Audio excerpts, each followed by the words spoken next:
इस सरकार में किसान की तो कहीं भी कोई सुनवाई नहीं है। शुरू से नल के साथ है, आखिर तक नल के साथ रहेंगे। कल्याण और जयंत में से पहली पसंद कौन? जयंत लग रहा है 6 विधानसभा 6 में से 5 तो हार ली। अरे जयंत चौधरी तो सबकी पसंद। हाँ जी, बालियान जी के लिए मुश्किल है। नमस्कार, स्वागत है आपका केकेबी न्यूज़ में। मैं हूं नितिन चौधरी। खतौली के अंदर बीजेपी बुरी तरह से हार गई है और यहां पर गठबंधन प्रत्याशी मदन भैया ने एक तरफा स्वीप करते हुए राजकुमारी सैनी को 22,000 से हरा दिया।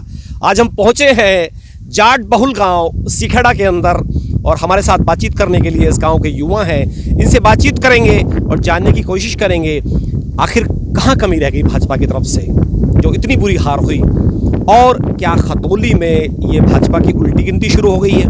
क्या 24 में संजीव बालियान जी के लिए राह कठिन हो गई है? क्या नाम है आपका? नमस्कार जी, मेरा नाम नरेंद्र है। चौधरी समाज से, जाट समाज से हैं। क्या हुआ खतौली में इस बार? एक तो आवारा पशु इस कदर घूम रहा है यहाँ, सारी फसल को नष्ट कर दिया उसने।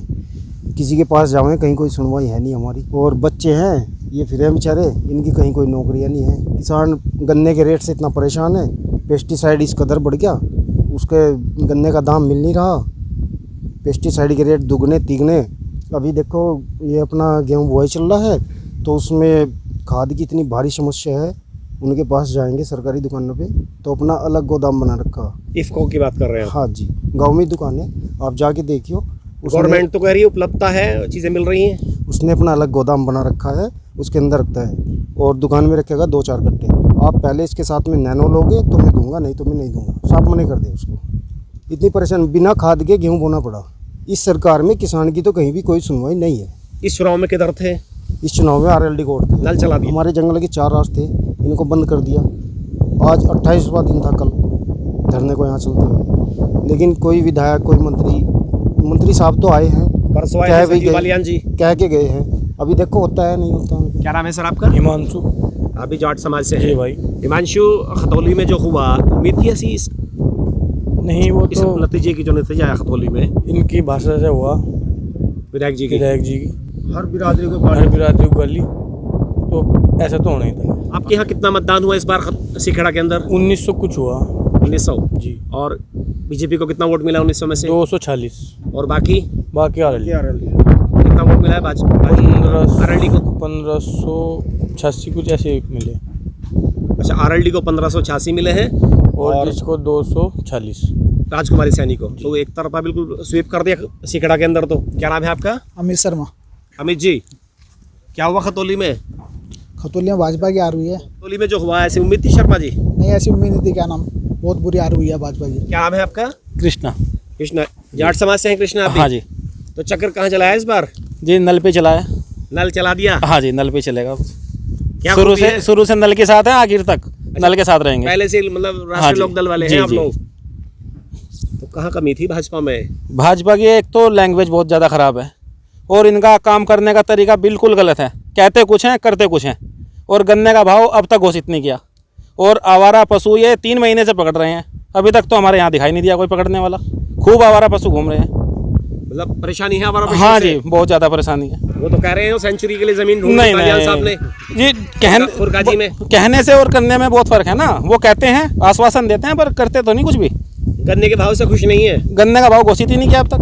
वो तो कह रहे हैं अच्छा पेमेंट मिल रहा है, नहीं, पेमेंट सही है पर भाव तो घोषित नहीं है। भाव तो घोषित है 350 का। नहीं, पिछले साल भी यही था।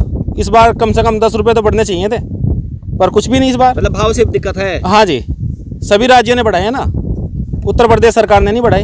आखिरी सवाल है, जो खतौली में हुआ क्या ये भाजपा की उल्टी गिनती शुरू हो गई है? क्या 24 के अंदर जो मंत्री हैं संजीव बालियान, जो सांसद हैं यहाँ से, उनके लिए क्या मुश्किल होगी? क्या लगता है 24 में? 24 में जी, अगर इन्होंने अभी तक कुछ नहीं करके दिखाते 24 तक ये, तो फिर वो तो उल्टी गिनती शुरू हो जाएगी इनकी। बालियान और जयंत में से पहली पसंद कौन? जयंत चौधरी। हाँ जी। 24 में क्या लगता है? भाई 24 में उल्टी गिनती दिन की शुरू हो ली। अब जो ये पीछे हटते चले जाएंगे भाई। अब 28 दिन धरना चला जी यहाँ से, जहाँ आप खड़े हैं यहीं से। अंडरपास को लेकर चुनाव भी हुआ 5 तारीख में, लेकिन मंत्री जी ने आने की कोशिश नहीं करी। बात था परसों तरसों जो हो क्या गया, कहने लगा भाई अंडरपास की मैं गडकरी से मिलूँगा, पुरानी डिग्री आश्वासन सा एक देकर चला गया। और भाई खतौली में तुमने देख लिया, पूछने की तो कोई जरूरत है ही नहीं क्या चल रहा है। मुजफ्फरनगर में 6 विधानसभा सीट थी, 6 में से 5 हार ली। अगर छठी पर भी उपचुनाव में करान लगो साफ है, वो तो पहले ही कस्टन होगा जीतती हुई थी कपिल देव अग्रवाल वाली सदर वाली। तो 24 में बालियान जी के लिए मुश्किल लग रहा है आपको? भाई मुश्किल तो नहीं लग रहा है, 6 विधानसभा 6 में से 5 तो हार ली, फिर MP का चुनाव तो सारी विधानसभाओं का एक है, तो निश्चित सी बात है हार तो दिखाई दे रही। तो जयंत और बालियान में से पहली पसंद कौन? अरे जयंत चौधरी तो सबकी पसंद है भाई, पश्चिम उत्तर प्रदेश का जो नेता है वो, और खास तौर से इसे जाट बिरादरी नहीं, सब मुस्लिम भी और भी बहुत बिरादरी मानना। संजीव बालियान भी जाट हैं? संजीव बालियान भी जाट है। वो पसंद नहीं है? नहीं पसंद है, जाट है, हम भी जाट है, मान रहे इस चीज़ को, पर काम भी तो होना चाहिए भाई। हमारे गांव में तो 2 योजना कर ली संजीव बालियान जी ने, जो और 2 बार केंद्रीय राज्य मंत्री बने हैं। नालों की समस्या थी गाँव वालों की, आज तक नाला नहीं बना। 2-4 फिर इसने आश्वासन दे दिया मंत्री जी ने क्या नाला बनेगा, लेकिन अब तक कोई नाला नहीं बना। इसमें जयंती जीतते हैं बालियान के लिए मुश्किल जी लग रहा है। कृष्णा 24 में RLD के साथ हैं जी, RLD ही आएगा ऊपर। 2 योजना देख लिया से, इस बार नहीं, 2 बार मौका दे लिया, इस बार मौका नहीं देंगे 24 में। आज इस वीडियो के लिए बस इतना ही। देखते रहिए KKB न्यूज़। नमस्कार।